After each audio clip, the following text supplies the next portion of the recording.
제가 들려드릴 126번째 소설은 버지니아 울프의 등대로입니다. 작가에 대해서는 쉬운 두 번째 했던 넬러웨이 부인에 있으니까 그걸 참고하시면 되겠습니다. 영국 작가고요. 20세기 문학의 대표적인 모더니스트, 페미니스트, 또 뛰어난 비평가로 너무도 유명한 작가입니다. 등대로는 버지니아 울프의 대표작 중 하나예요. 소설은 무척 난해합니다. 이건 버지니아 울프의 소설들이 다 그렇듯 의식의 흐름을 따라가느라고 그렇습니다. 등장인물들의 시선과 내면을 1인칭으로 독백처럼 따라가고 있어요. 책을 읽을 때 지금 등장하는 인물이 내가 돼서 읽으면 어렵지 않게 읽을 수 있습니다.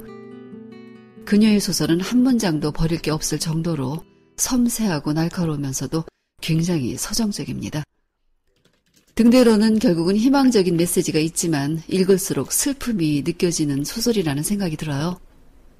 시간적 배경은 전쟁이라고 표현되어 있는 그 전쟁에서 10년쯤 전이고요. 그 전쟁은 버지니아 울프의 죽음이 1941년이니까 1차 대전으로 보면 되겠습니다. 공간은 스코틀랜드 서쪽 헤브리디스 제도의 한 섬에 있는 별장입니다. 3부로 나누어져 있는데요.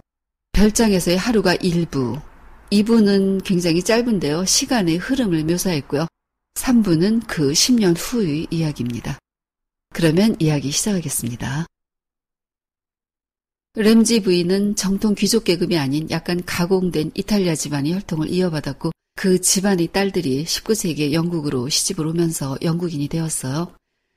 그녀는 잘 성장했고 외모도 아름다웠고요. 인내심이 있고 재치 있었어요. 다소 이른 나이에 결혼을 했습니다. 그녀는 외골수였지만 그로 인해 목표에 정확히 안착해서 사는 쪽으로 성격적 이득을 누렸어요. 그 결과 아내와 엄마로서 성실하면서도 품위를 잃지 않고 주변 사람들에게 존경을 받으며 살았습니다. 그녀의 남편 램지는 철학 교수예요. 똑똑하고 학문적으로 노력하는 사람으로 이미 25살 때 철학에 관한 책을 출간했는데 그 책으로 철학계에 결정적인 기여를 하게 되었어요. 부부는 8명의 자녀를 두었습니다. 앤드류, 로저, 프루, 캠, 제임스, 제스퍼, 로즈, 낸시. 이들은 런던에 살았고 가끔 스코틀랜드에 있는 별장에 가서 머무르기도 했어요. 이제 램지는 60살이 넘었고 램지 부인은 50살이 되었어요. 그들은 부자는 아니었어요. 사람들은 철학을 가르치면서 8아이를 먹여 살리는 걸 대단하다고들 이야기했습니다. 9월 중순 별장의 어느 날 램지 부부는 4명의 손님들을 초대했어요. 윌리엄 뱅크스는 식물학자이며 호랍이에요. 냉정한 성격에 자신에게 가혹할 만큼 철저해서 꼼꼼하고 깔끔했으며 항상 비누 냄새를 풍겼습니다. 뱅크스는 60살이 넘었고 램지와는 오랜 친구예요. 그들은 젊은 시절부터 우정을 나누었지만 램지가 결혼한 후로는 어떤 덩어리가 그들이 우정에서 쑥 빠져나간 듯 했습니다.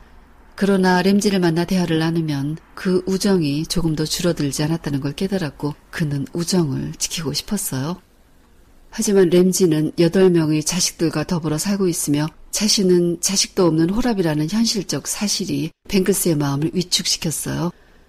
램지가 부러우면서도 불쌍하다는 생각도 했습니다. 젊음을 불태우며 자신을 끝없이 괴롭힌 고독과 뛰어난 업적으로 얻은 영광스러운 권위를 가졌으면서도 가정에 얽매여 모든 고독과 권위를 벗어던진 램지. 아버지로서 말로 표현하기 힘든 행복을 느끼겠지만 아이들로 인해 램지 무언가가 파괴되고 있다는 생각도 합니다. 오거스틴 카마이클은 서정시인이에요. 그는 위대한 학자가 될 수도 있었지만 옥스퍼드 대학을 다닐 때 어떤 여자와 연애를 했고 일찍 결혼했습니다. 그러나 가난하게 살았고 불행했어요. 결혼은 실패로 끝났고 지금 나이 들었지만 불행했던 결혼을 감추고 싶어서 폐쇄적인 사람이 되어버렸어요. 찰스 텐슬리는 무신론자고 젊은이에요. 그는 가난하게 자랐어요.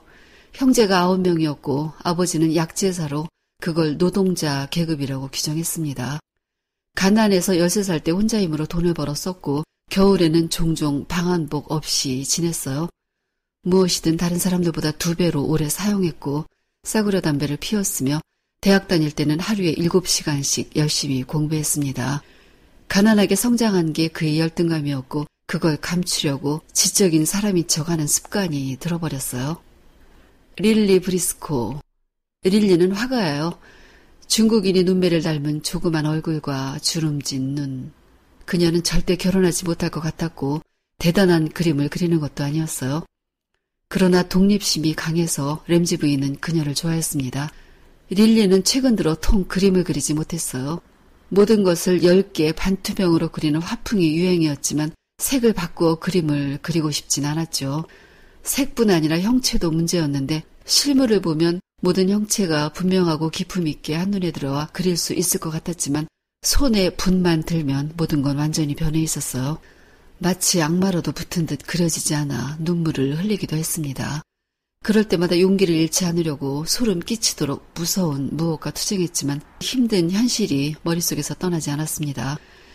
그림에 대한 재능을 타고나지 못한 무능력, 브럼튼 로드에서 조금 떨어진 곳에 사는 아버지를 위해 살림을 꾸려나가야 하는 척박한 현실은 보잘것없는 자신에 대한 암울함으로 이어졌어요.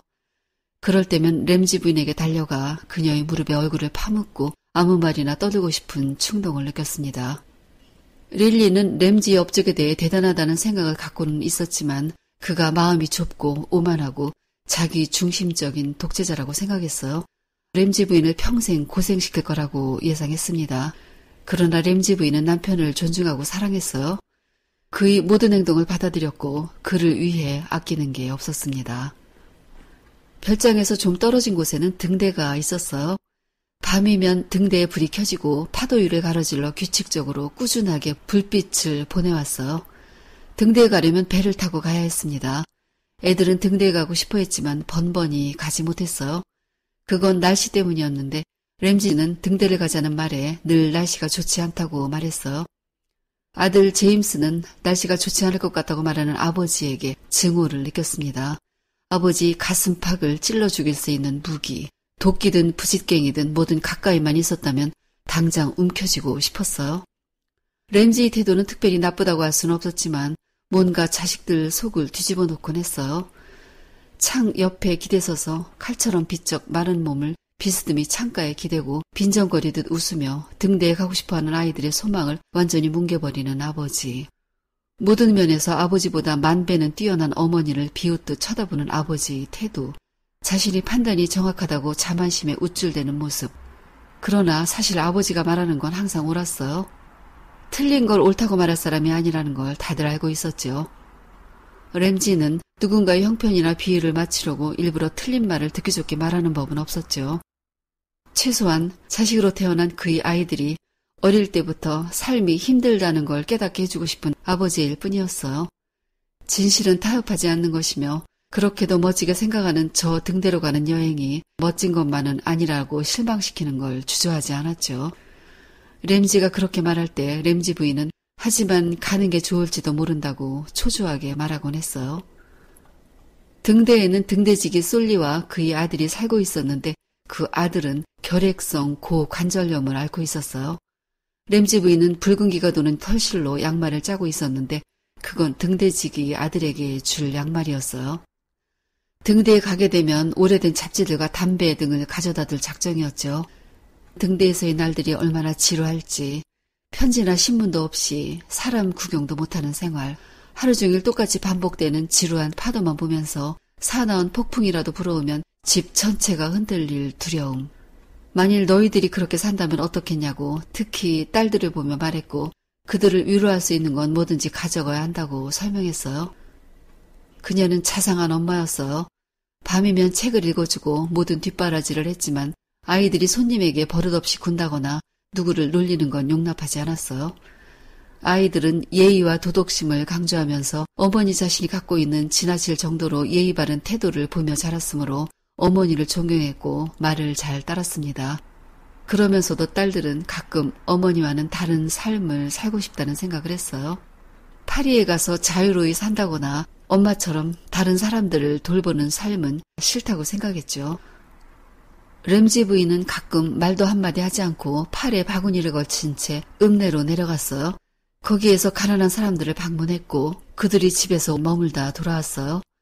그녀의 이런 행동은 어떤 측면에서는 그것에 동조하지 않는 사람들에게 고통일 수도 있었습니다. 식사가 끝나면 8명의 아이들은 그들의 침실이 있는 다락방으로 살그머니 돌아갔고 거긴 그들이 요새였어요.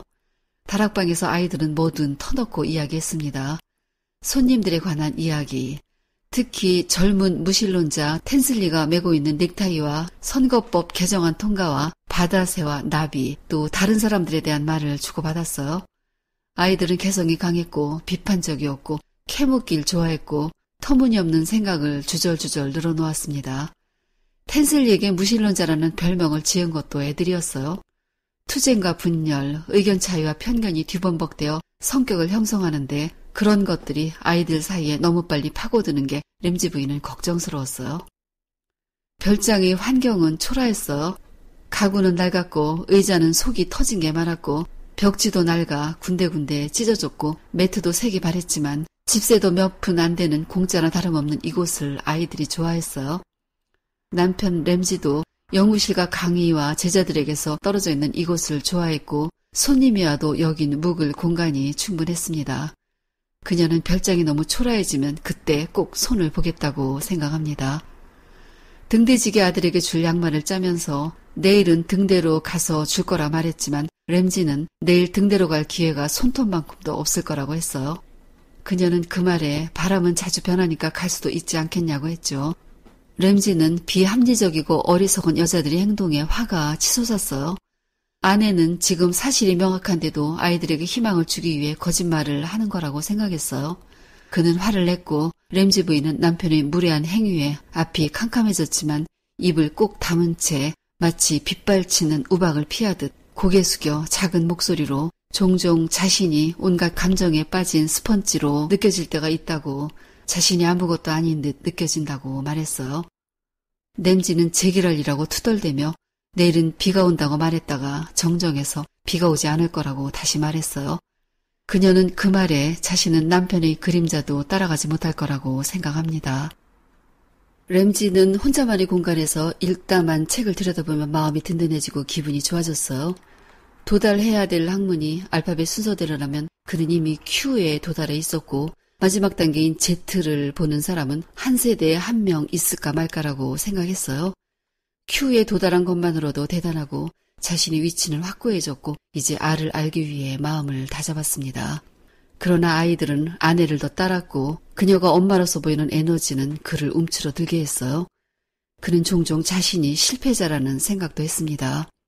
천재라는 사실을 확인하고 싶었고 삶 속에서 애정과 위로도 받고 싶었으며 자신이 있는 공간이 삶의 생기로 충만하길 원했어요. 램지 부인은 남편이 실패자가 아니라는 걸 강조해서 그를 지켜주고 싶어 했어요.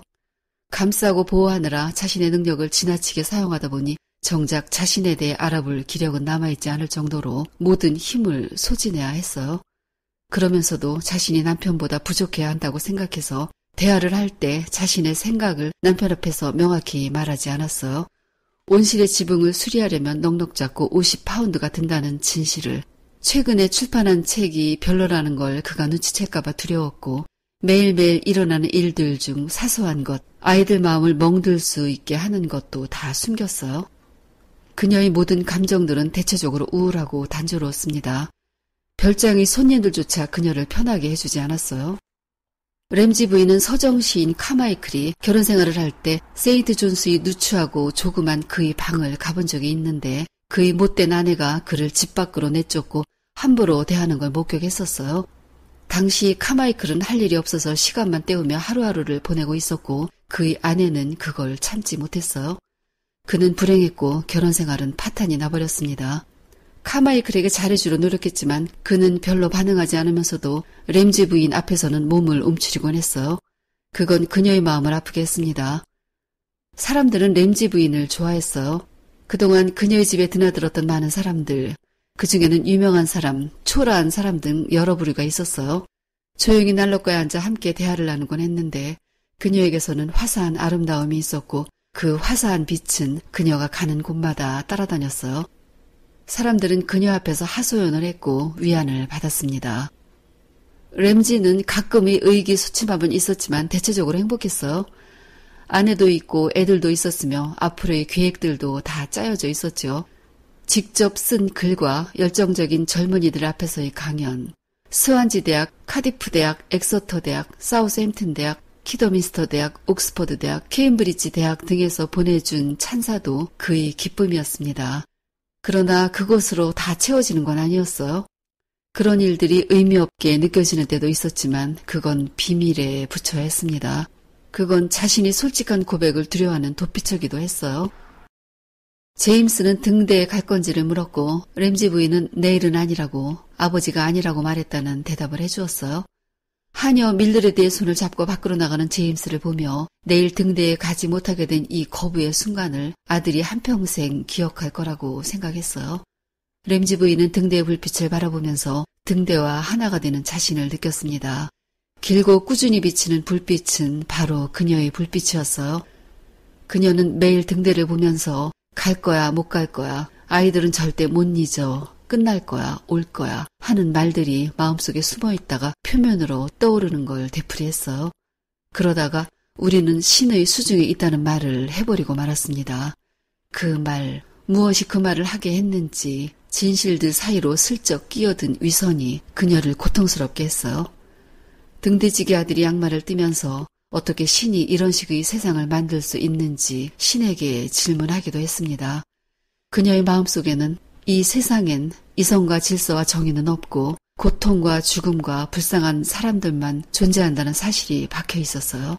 어떤 행복도 영원할 수 없다는 걸 그녀는 이제 알 것 같았습니다. 램지는 아내의 가치를 알고 있었어요. 그녀의 아름다움 속에 숨어있는 위험을 알고 있지만 자신의 급하고 괴팍한 성격으로는 아내를 도와줄 일이 아무것도 없었죠. 그녀를 위해 했던 일의 결과는 늘 일을 더 악화시킬 뿐이었어요. 등대 일만 해도 그는 결국 화를 내고 말 뿐이었죠. 멀리에서 아내를 보면 아름답고 사랑스러운 여자라는 걸 느꼈지만 아내에게서는 슬픔이 보였어요. 하지만 그녀의 고독과 초연함과 거리감을 깨고 싶지 않아서 말을 걸려다가도 안 된다고 스스로를 제어했어요. 램지 부인은 거울에 비치는 자신의 모습, 이제는 하얗게 변해가는 머리와 축 처진 볼, 나이 50에 들어서면서 좀 더 잘하고 살았더라면 남편과 돈과 남편 책들을 좀 더 잘 관리할 걸 하는 생각을 합니다. 하지만 자신이 그동안 내렸던 결정들에 대해 후회하지는 않았어요. 어려운 일도 피하지 않았고 주어진 의무도 소홀히 하지 않았고 지금 그녀에게 풍기는 위험은 그런 것들이 결과이기도 했어요. 그러면서도 자신의 삶을 생각하면 우울했습니다. 후딱 지나간 50년 세월이 그녀의 눈에 보였어요. 그 부분을 읽어드릴게요. 삶을 들여다보니 현실적으로나 개인적으로 그 속에서 느껴지는 무언가가 분명히 있었지만 그런 것을 아이들이나 남편과 절대 나눌 수 없다는 것을 깨달았다. 일종의 거래가 그녀와 삶 사이에서 오갔고 거래를 나누는 동안 그녀는 이쪽에 있었고 삶은 저쪽에 있었다. 그녀는 항상 더 나은 삶을 살려고 노력했고 삶과 가끔 대화를 나누었고 대단한 화해를 한 적도 있었다. 하지만 대부분의 경우에는 그녀가 삶이라고 부른 이것이 무섭고 적대적이고 민첩하게 덤벼든다는 것을 인정해야만 했다. 램지 부인은 식탁의 상석에 앉아 접시들을 바라보면서 자신은 겨우 이 한없이 긴 식탁과 접시와 칼들만 가지고 있음을 느낍니다. 저쪽 끝에 앉아있는 남편이 이맛살을 찌푸린 채 하나의 형상으로 앉아 있었어요. 왜 찡그리고 있는지 이유를 몰랐고 알고 싶지도 않았어요. 어떻게 저런 남자에게 연정과 애정을 품고 지냈는지 이해할 수 없었죠. 그러나 살아온 지난 세월 동안 모든 걸 겪었고 그걸 통해 생각하는 것과 실제로 하는 일이 모순해 눈살을 찌푸리면서도 이제 자신이 초월해 있음을 느낍니다. 식탁에 앉아있는 손님들은 아무것도 융합되지 않은 듯 모두 고립된 채 앉아 있었어요. 그녀는 모든 것이 잘 융합되고 사람들 사이에 감정이 흐르고 창조적인 뭔가가 생각나도록 신경을 써야 했어요. 뱅크스, 아내도 없고 자식도 없고 오늘 밤 말고는 늘 하숙집에서 혼자 저녁 식사를 해야 하는 불쌍한 노인. 그를 동정함으로써 그녀는 다시 삶의 보람이 느껴졌어요. 릴리는 식탁에서 램지 부인을 보며 그녀가 늙어 보인다고 느낍니다. 램지 부인이 뱅크스를 동정하는 걸 알고 있지만 뱅크스는 동정받을 만큼 불쌍한 사람이 아니며 그도 나름대로 자신의 삶을 위해 하는 일이 있다는 게 릴리 생각이었어요. 램지 부인이 지쳐 보이는 건 평소 사람들을 동정하기 때문이고 그건 다른 사람들이 램지 부인을 필요로 해서가 아니라 램지 부인이 자신에게 필요해서 생긴 본능이고 그릇된 판단이라고 생각했어요. 젊은 텐슬리는 이렇게 식탁에 앉아 사람들과 말을 하는 게 싫었어요. 어리석은 여자들 앞에서 자기가 잘났다고 생색내고 싶지도 않았죠. 등대 이야기가 나왔을 때 텐슬리는 내일 등대에 못 갈 거라고 말했습니다. 그는 자신이 초라하고 고립되고 외롭다고 느끼고 있었어요. 하지만 뱅크스는 텐슬리 같은 젊은이가 괜찮다고 생각했어요. 적어도 솔직하게 말하는 그가 부러웠죠. 서정 시인 카마이클이 수프를 한 접시 더 달라고 했어요. 램지는 개걸스럽게 먹는 걸 좋아하지 않는 편이라 오만상을 썼고 램지 부인은 카마이클이 눈치챌까봐 신경이 쓰였어요. 램지는 평소에 카마이클이 진정한 시인이라고 평가하면서도 지금 순간의 감정을 숨기지 못했어요. 그녀는 릴리에게도 마음이 쓰였어요. 그 자리에 젊은 여성 민타가 앉아 있었는데 민타의 빛나는 젊음으로 인해 낡은 드레스를 입은 릴리가 볼품없고 왜소해 보였기 때문이었죠. 그녀는 뱅크스와 릴리가 잘 이어지길 소망했고 그들을 위해 언젠가 긴 산책길을 마련해야겠다고 생각했습니다. 잠자러 가기 전 제임스는 내일 등대에 갈 수 있는가를 물었고 램지 부인은 내일은 아니지만 곧 갈 거라고 날씨가 좋은 날 꼭 갈 거라고 약속했습니다. 제임스는 기분이 좋아서 잠자리에 들었고 그녀는 등대에 못 갈 거라고 말한 남편과 텐슬리에게 화가 나고 제임스에게 갈 거라는 희망을 준 자신에게도 화가 났습니다. 그날 밤 침실에서 그녀는 뜨개질을 했고 램지는 감동받은 얼굴로 뭔가를 열심히 읽고 있었어요. 그러다가 램지가 무릎을 탁 쳤습니다. 그들은 잠시 눈이 마주쳤고 아무 말도 하지 않았지만 그녀는 그가 건네는 말을 알아들을 수 있었어요. 그가 무릎을 치도록 만든 건 그의 삶의 힘이고 유머라는 것을 나를 방해하지 말고 아무것도 하지 말고 그냥 거기 앉아 있어달라고 말하는 것 같았습니다. 잠시 후 램지는 아내를 쳐다보았어요. 그는 아내가 교육을 받은 적이 없고 똑똑하지 않은 여자라고 생각하는 게 마음 편했지만 문득 그녀가 무슨 책을 읽는지 궁금했고 그걸 이해하는지도 궁금했어요. 지금 눈에 보이는 아내는 세월이 지날수록 아름다워지는 것 같았고 적어도 슬퍼 보이지는 않았어요. 아내는 그동안 한 번도 자신에게 사랑한다는 말을 한 적이 없었죠. 그들은 서로를 쳐다보았고 그는 아내에게 한 번이라도 좋으니 날 사랑한다고 말해줄 수 없겠냐고 물었습니다. 램지 부인은 웃었고 그는 아내가 자신을 사랑한다는 걸 느꼈어요. 그녀는 창밖을 보며 당신 말이 맞다고 내일은 아마도 비가 올 것 같다는 생각을 했고 그는 말하지 않아도 아내의 생각을 알아차렸어요. 그녀는 창밖에서 고개를 돌려 램지를 보며 자신이 승리했음을 나타내는 웃음을 지었습니다. 10년이 흘렀어요. 그 사이 램지 가족에게는 많은 일들이 있었습니다. 램지 부인이 갑자기 세상을 떠났어요. 또 딸 푸르가 결혼식을 올렸는데 그해 여름 아이를 낳다가 죽었어요. 전쟁이 있었고 아들 앤드류는 포탄에 맞아 죽었습니다. 그들은 10년 동안 별장을 찾지 않았고 별장은 내내 비워져 있었어요. 그 대목을 중간중간 중략해서 읽어드리겠습니다.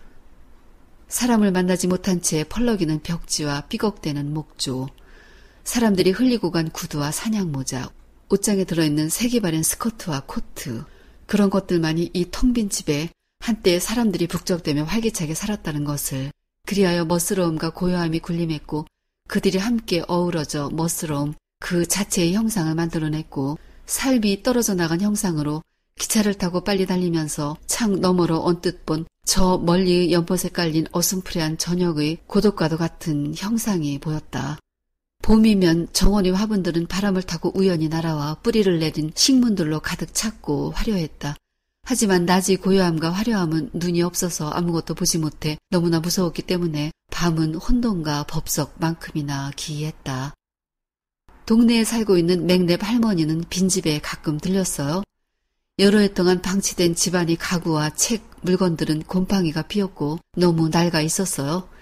전쟁이 일어나는 바람에 일손이 없었고 램지가 관리비를 맥랩 할머니에게 꼬박꼬박 보내왔지만 혼자서 별장을 관리하는 건 벅찬 일이었어요. 침실 옷장에 있는 램지 부인의 옷들엔 좀이 쓸어 있었고 그녀는 생전의 램지 부인을 떠올리며 그 친절했음에 아쉬움을 느낍니다. 밤이면 등대의 광선만이 잠시 별장의 방 안으로 들어왔다가 나갔어요. 어느 날 램지 딸 중 하나에게서 집을 수선하고 청소해달라는 편지가 왔고 할머니는 동네의 바스트 할머니와 아들 조지와 같이 와서 일을 했습니다.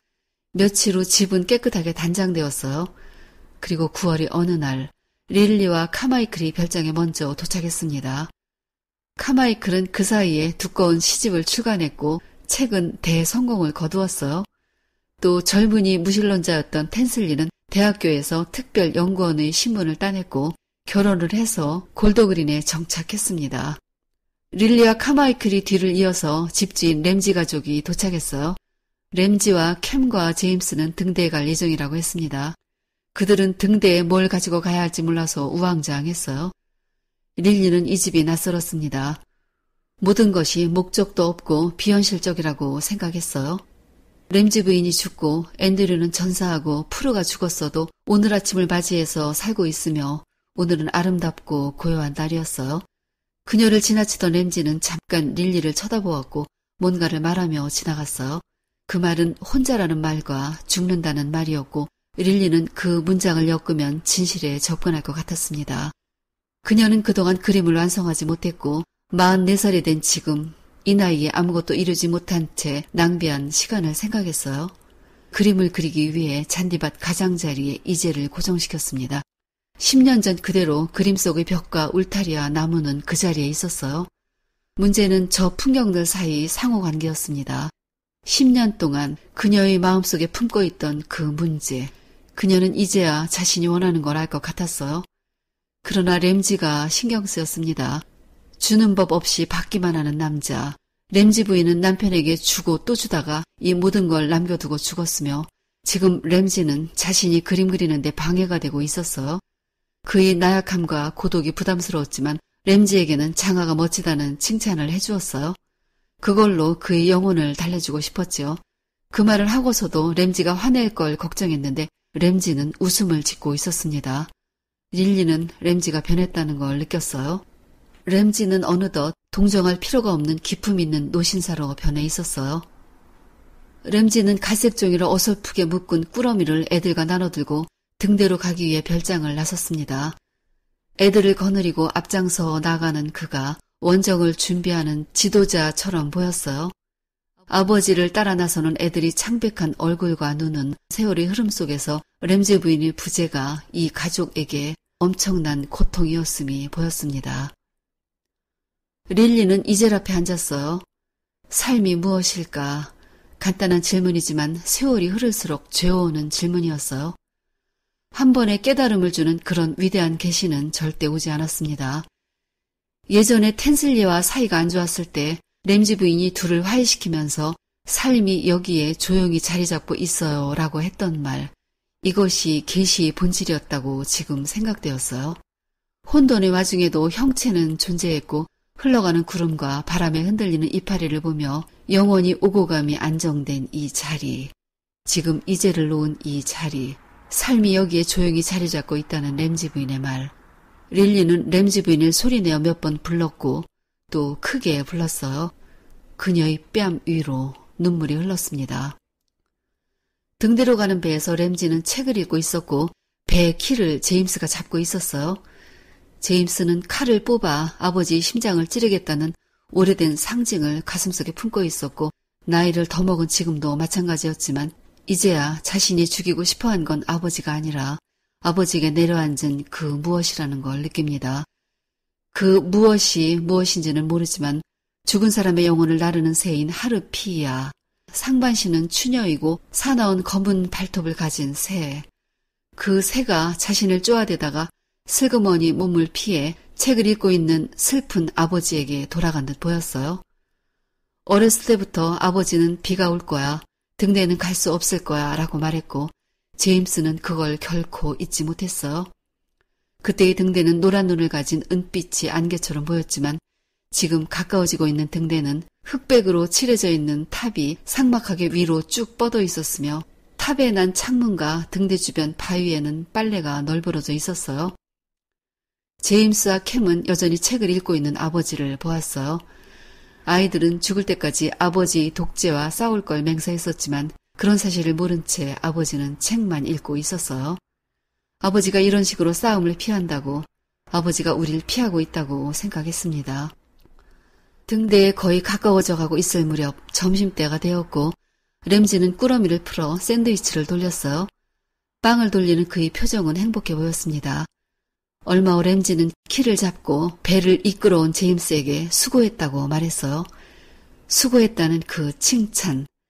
캠은 결국 해냈구나 생각했고 제임스는 그게 그렇게도 아버지에게 듣고 싶은 말이었음에 기뻐 어찌할 바를 몰랐습니다. 도착했을 때 등대에서는 그들을 맞이하기 위해 두 남자가 나와 기다리고 있었어요. 아이들은 아버지가 무엇을 생각하는지 알고 있었지만 묻지는 않았습니다. 배에서 내리며 램지는 등대지기에게 줄 꾸러미를 가져오라고 말한 후 똑바로 허리를 펴고 뱃머리로 갔습니다. 아이들은 꾸러미를 들고 젊은이처럼 가볍게 바위 위로 뛰어오르는 아버지를 따라 나섰습니다. 릴리는 그들이 등대에 도착했다는 걸 느꼈어요. 프랑스 소설책을 손에 들고 있던 카마이클은 그들이 도착한 것 같다고 말했어요. 릴리는 카마이클이 거기에 서서 인류의 모든 결점과 고통을 손으로 가리고 있으며 관대한 시선으로 이 원정을 빛내고 있다는 생각이 들었습니다. 그녀는 이젤 위의 캠퍼스로 고개를 돌렸어요. 자신의 그림, 완성되지 못한 그림. 이 그림이 나중에 다락방에 걸릴지도 모르지만 그게 뭔 상관일까 생각하면서 붓을 잡았습니다. 그리고 드디어 그림이 완성되었습니다. 소설은 여기서 끝입니다. 램지는 현실이 불만스러워 항상 위만 보았어요. 전형적인 가부장적 사고를 가진 그는 아내를 자신과 동등한 존재로 보지는 않았어요. 자신이 도달하려는 학문이 최고점인 Z, 공부를 하지 않았어도 주변 사람들에 대한 연민과 관용을 실천하고 있는 아내가 어쩌면 이미 Z에 도달한 완성된 사람이라는 걸 그는 깨닫지 못했어요. 램지의 부인도 현실에 만족하지 못하고 살았어요. 그러나 말하지 않고 살다 보니까 그게 습관이 되어버렸죠. 나이 50이 되자 모든 곳에서 초월했다고 스스로 생각했어요. 그녀를 따라다니는 환한 빛. 그건 램지의 학문의 기준으로 보면 Z의 단계에 도달한 것이고 그 환한 빛을 알아차리는 사람들은 그녀에게서 위안을 받았어요. 이 소설에 나오는 손님들은 다 현실적 고통을 갖고 있었습니다. 그들의 고통을 램지의 부인은 극대화시켜서 보았고요. 동정했고 도움을 주려고 했습니다. 그러나 그녀는 느닷없이 죽음을 맞이했죠. 그녀가 죽고 없어도 세상은 비극적이고 희망적인 것들로 채워지면서 계속 이어졌어요. 프루와 앤드류가 죽었고 카마이클은 시인으로 성공했고 텐슬리도 자리를 잡았습니다. 그녀가 동정했던 호라비 뱅크스. 릴리는 처음부터 램지 부인이 누군가를 동정하는 걸 긍정적으로 보진 않았어요. 호라비이긴 해도 뱅크스는 살아갈 힘이 있음을 램지 부인이 모르고 있다고 생각했죠. 그리고 램지 가족의 별장, 그들이 모여있던 곳이고 램지 부인과의 추억이 있는 별장. 아이들에겐 엄마와의 추억이 있고 램지에겐 아내의 추억이 있고 손님들에겐 한때 힘들었던 한 시절의 위안이 되었던 장소. 거기에 다시 모였지만 그들은 램지 부인의 부재를 아쉬워했어요. 램지 부인의 부재는 모두에겐 고통스러운 기억이지만 그 기억을 딛고 다들 성장하고 있었고 앞으로의 시간은 죽음이 아니라면 희망적으로 보여집니다. 램지가 혼자 죽는다고 말한 건 앞으로의 인생에 대한 모든 이들의 가장 절실한 현실을 이야기한 거였어요. 램지는 이미 한 번 경험을 했고 그는 고고한 자존심을 갖고 있는 사람이므로 그걸 잊지 않으려고 되새기고 있는 걸 겁니다. 램지 가족이 등대에 도착하고 나서야 릴리는 드디어 10년 동안 완성하지 못한 그림을 완성했어요. 하나를 이루면 매듭이 풀리듯 그들은 램지 부인이라는 존재로 연결되어 있었죠. 등대는 램지 부인의 이상향이었어요. 그녀의 현실적 욕구는 늘 해소되지 않았고 등대는 대체할 그녀만의 목표였습니다. 이타적인 삶의 표본, 램지 부인에 대한 주변 사람들의 평가는 그랬습니다. 그녀로 인해 별장에서 사람들은 식탁에 모였고 그녀의 동정심으로 위안받고 힘을 얻었어요. 그러나 그들이 위로를 필요로 한 건지는 아무도 모르지요.